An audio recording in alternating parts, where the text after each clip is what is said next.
निरपराधी को शिक्षा मिलती, उल्टा हो रहा। पैसे दे करके अपराधी छूट जाते हैं जेल से। नहीं, द्रौपदी की उदारता ठीक है, लेकिन अपराधी को शिक्षा मिलना चाहिए।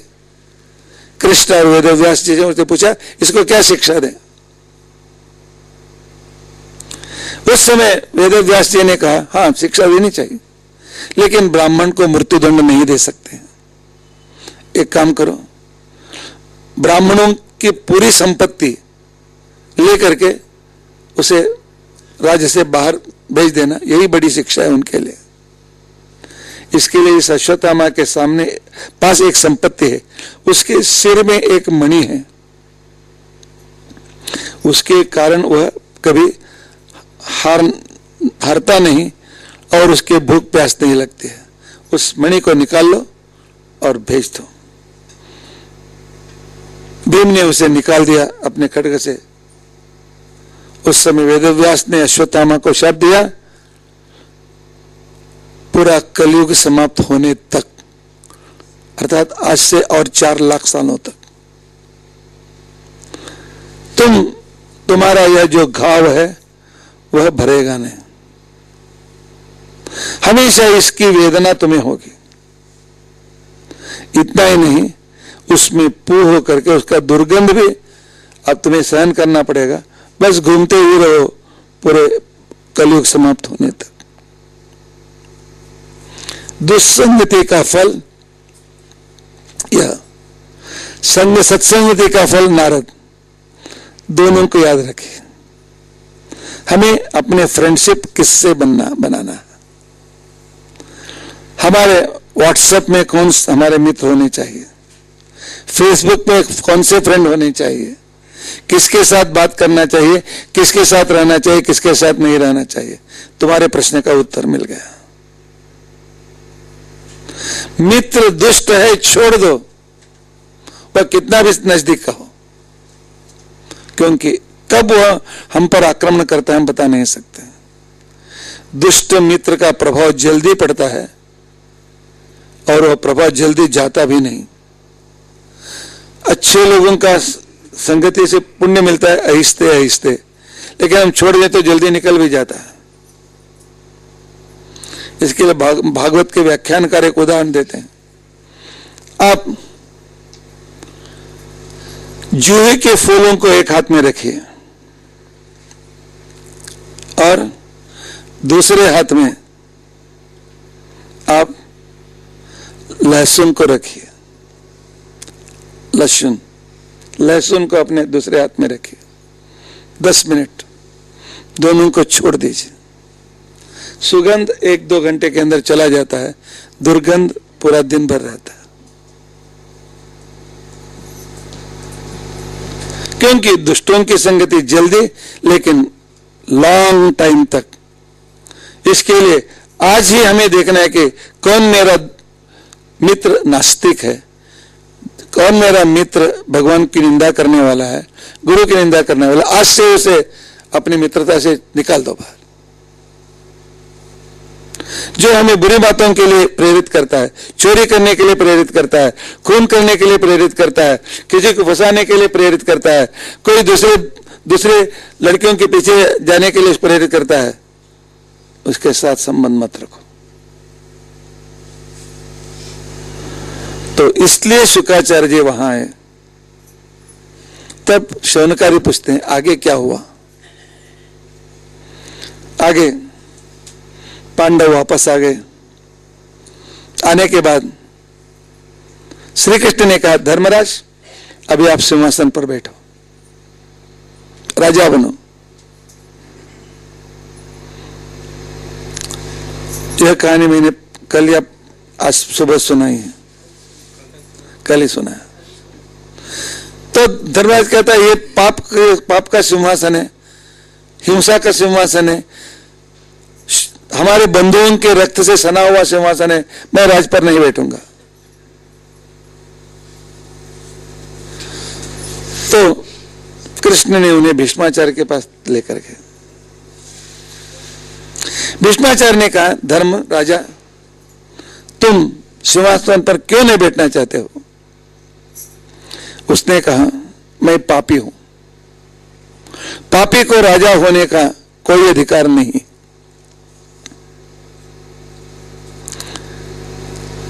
भीष्माचार्य ने कहा, देखो मैं पापी हूं या मैं पुण्यवान हूं, एक फॉर्मूला तुम्हें दूंगा, हमारे लिए बहुत आवश्यक है। जो व्यक्ति अनायास बिना प्रेशर के भगवान का नाम लेता है, भगवान पर विश्वास रखता है, भगवान की भक्ति करता है, वह पापी नहीं है। उसके पास बाप आई भी कि नहीं आएंगे, क्योंकि भगवान के नाम में इतनी शक्ति है, वह हमें पाप को हमारे पास साथ आने के लिए छोड़ता नहीं। और जो भगवान का द्वेषी है, निंदा करता है, भगवान का नाम नहीं लेता है, वह पापी है। बस यह फार्मूला याद रखिए। इसलिए इन्फिनिटी कॉम्प्लेक्स में आप मत पढ़िए, मैंने उसकी गलती की, उतना गलती का, ऐसे पहले किया था, अब क्या भगवान सुनेंगे कि नहीं, हमारा उद्धार करेंगे कि नहीं। No inferior complex. मैं भगवान का नाम लेता हूं, भगवान की पूजा करता हूं, भगवान पर विश्वास रखता हूं, मैं पापी नहीं हूं। भीष्माचार्य ने यह फॉर्मूला दिया।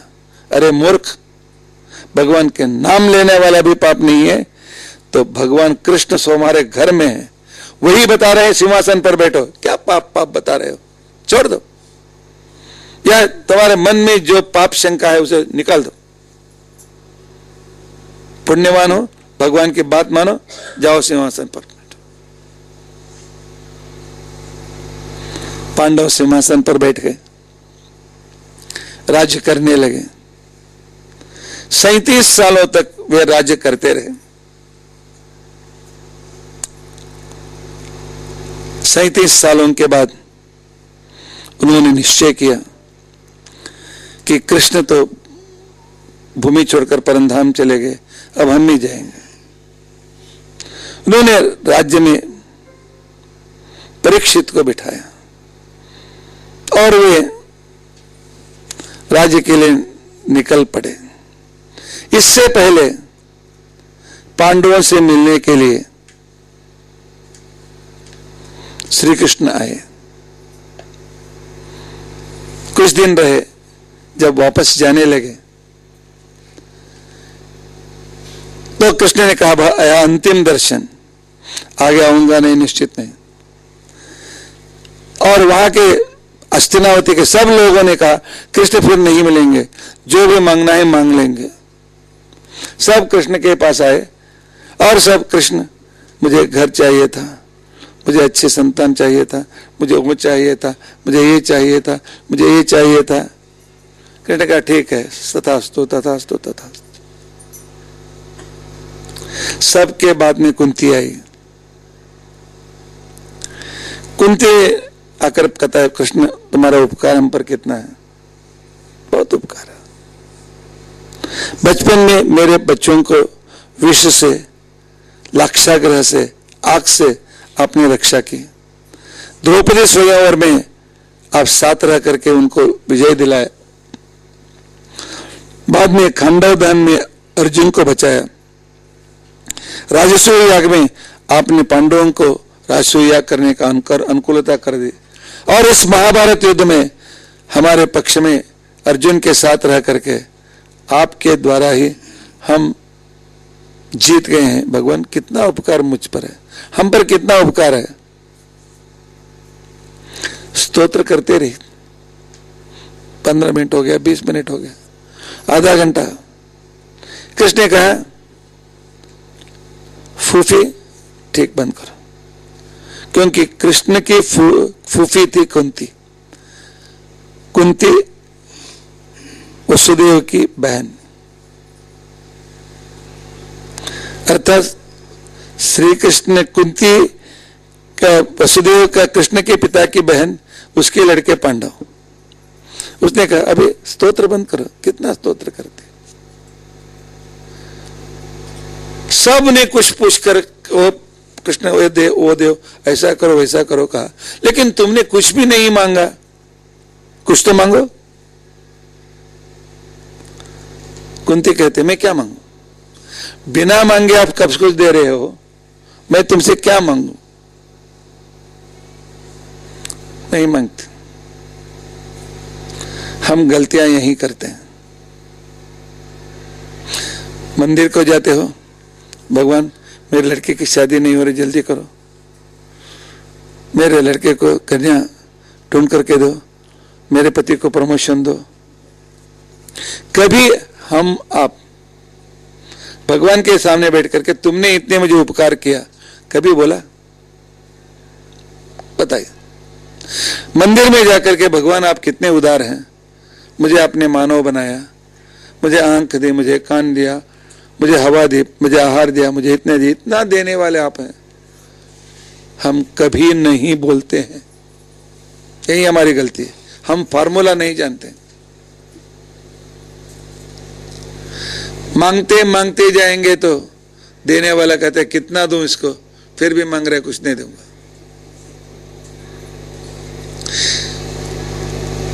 तुम्हारी पत्नी लाडू बना रही है, लड्डू बना रही है, बच्चा बाहर से आता है, मां लड्डू चाहिए, पता है देखो एक भोग के लिए बना रही हूं, एक आधा घंटा ठहरो, पढ़ते हुए बैठो और लड्डू तैयार होते भगवान के सामने रखकर भोग लगाऊंगी, तुम्हें दूंगी। जो बच्चा हाँ बोल करके जाकर बैठ जाता है, जल्दी जल्दी लड्डू बना करके भगवान के सामने रख करके, बच्चा भूखा है इसलिए मां जाकर के उसके हाथ में देती है और भी चाहिए क्या पूछती है, जिसने मांगा नहीं और मांगने पर भी मां की बात माननी। और दूसरा एक हट्टी लड़का, मां मुझे अभी चाहिए, अभी चाहिए, देती हो कि नहीं? तो मां क्या करते है, एक छोटा टुकड़ा लेकर के फेंकते है, लेके जा, कितना सहने पर तुम समझते हैं ना, लेके जाओ। हम भगवान मांगते गए हैं, देने पर भी मांगते गए हैं। कभी अपने माता पिता से हमने कहा आपका उपकार कितना हो गया?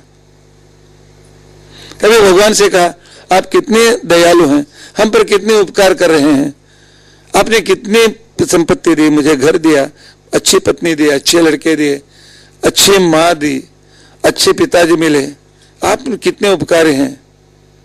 तो भगवान और भी देगा। मांगते रहोगे तो तुमको जितना चाहे उतना ही देंगे, ज्यादा नहीं देंगे। और हमारे मांग में भी बहुत गलतियां होती है, हमको मांगना नहीं आता है। हम आपको कोई मांगना कहा है क्या? भगवान से मांगना बहुत कठिन है। देवकी वसुदेव ने मांगा तुम हमारे लड़के बनो, लड़का बन गया, दूसरी जगह पर चला गया, कोई भी बचपन की लीला नहीं दिखाई, क्योंकि तुमने क्या मांगा था? लड़का बनो, उतना ही दिया। और यशोदा नंद ने पूछा था आपकी बाल लीला दिखाओ, जन्म दूसरी जगह पर, यशोदानंद को बाल लीला दिखाई, निकल पड़े। बाद में 16,108 शादी, नंद यशोदा को इनविटेशन नहीं मिला, क्यों? तुमने क्या मांगा था?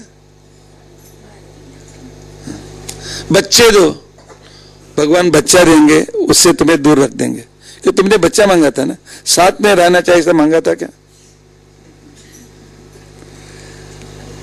भगवान से हम मांगेंगे भगवान हमें चकली दो, भगवान चकली देंगे, दांत गिरा देंगे। तुमने चकली पूछी है, खाने का कहां पूछा है? नहीं, भगवान पर छोड़ दो। भगवान मेरे लिए जो भला है वह दो। भगवान को मालूम है क्या भला है हमारे लिए, क्योंकि जो मांगेगी उतना ही देगा, उसके बाजू का सुख नहीं देगा। वो पैसे चाहिए पैसे देंगे, लेकिन उसका सुख नहीं देंगे। तुमने पैसे मांगा था ना, प्रमोशन मांगा था, प्रमोशन दिया, उसका सुख ने तुमने मांगा था, नहीं मांगा। हम कितना मांग सकते हैं? हमें क्या मालूम है हमारे लिए क्या भला है? इसके लिए भगवान से इतना ही मांगना चाहिए। शास्त्र भगवान कहता है ज्ञान भक्ति हरेश तृप्ति। भगवान मुझे ठीक ज्ञान दो, भक्ति दो, बस मेरे लिए जो भला है वह दो। आप जो देंगे मैं तैयार हूं स्वीकार करने के लिए तैयार। यह मांगने की रीति है। कुंती ने कहा मैं क्यों मांगू, आपने सब कुछ दिया, बिना मांगे आपने सब कुछ दिया, भगवान प्रहलाद भी नरसिंह से कहता है, प्रहलाद नरसिंह कहता है क्या चाहिए पूछो। उसने कहा आप तो माता पिता हैं, मेरे माता पिता हैं, स्वामी हैं, मुझे क्या देना चाहिए आपको मालूम है, मैं क्यों मांगू। बच्चों को क्या चाहिए माता पिता को मालूम है, वे समय समय पर देते ही रहते हैं। मांगने की क्या, रोज आकर के माँ आज खाना खिलाओ, माँ आज टिफिन दो, माँ आज पेंसिल दो, माँ मांगना पड़ता है? नहीं, माँ देगी, बिना मांगे ही देती है। भगवान भी वैसे, इसलिए मैं कुछ नहीं मांगूंगी, कुत्ते ने कहा। तब भगवान ने कहा नहीं, मेरी आज्ञा है, दो तुम्हारी इच्छाओं को मैं पूरा करना चाहता हूं, अपनी दो इच्छाओं को व्यक्त करो, मैं उसे पूरा करूंगा। कम से कम अपने फूफी के लिए तो इतना तो मैं करूं। कुंती ने क्या पूछा होगा, क्या मांगा होगा? कुंती कहते कि पहली इच्छा है विपद संतुन शाश्वत तत्र तत्र रमापते भवतो दर्शनम यच्छात अपनर्भव दर्शनम। भगवान मुझे और भी कठिनाइयां दीजिए।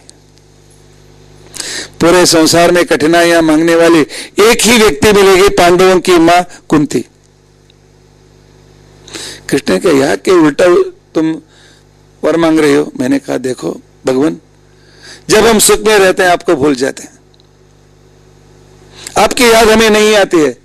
संकट आ गया, वेंकट रमन का ध्यान शुरू हो गया। भगवान इसको दूर करो, इसकी बुखार दूर करो, उसका रोग जल्दी दूर करो, ऑपरेशन सक्सेस होने दो। तब मंदिरों की ओर चक्कर लगाना शुरू करते हैं कठिनाइयों में, और भरपूर सुख है, अनुकूलता है, हम चक्कर लगाते हैं क्लब की, मंदिरों की नहीं। इसलिए आप मुझे कठिनाइयां दीजिए, और कठिनाई के समय में आपको मैं पुकारूंगी, आप आएंगे, आपका दर्शन होगा, बस इससे और भाग्य क्या है। मुझे संकट दीजिए, हम तो उतने बड़े नहीं हैं, लेकिन भगवान का दिया हुआ स्वीकार करना हमारा कर्तव्य है।